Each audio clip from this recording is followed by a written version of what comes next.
We have a lot of potatoes in the house that we need to use before they go bad. Also, I bought some red peppers the other day. I want to use those before they go bad.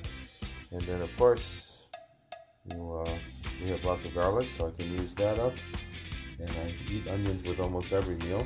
And there's some of the lentil seitan that I made the other day. I want to use that before it goes bad.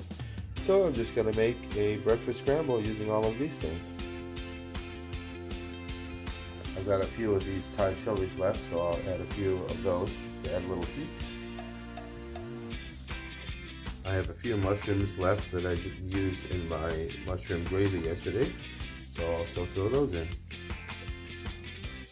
I'm cooking the potatoes on low heat until they soften up, and then I will add the rest of the ingredients of the scramble.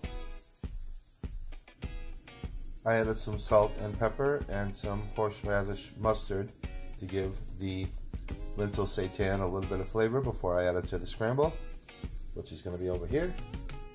Okay, the potatoes are getting soft now, so now I'm going to add the red peppers and the mushrooms.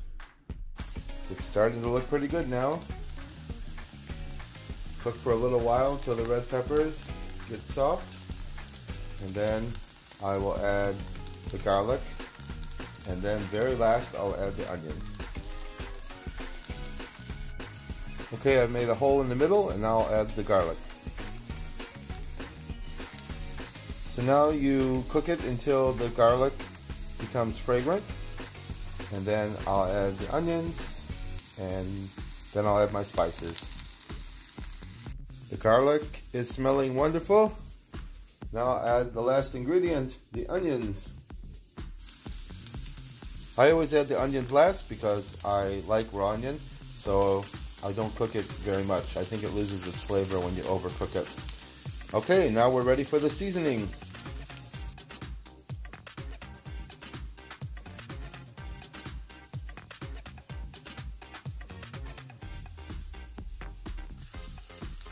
Okay, all the spices and nutritional yeast has been added, so now I just have to stir it around. And here is the finished product.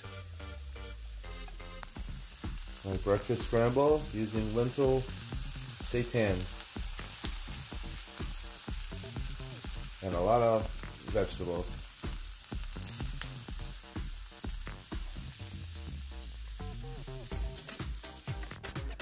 I have to let it cool down a little bit before I eat it. So here's my garlic toast on multigrain bread with vegan butter, and my vegan scramble with lentil seitan.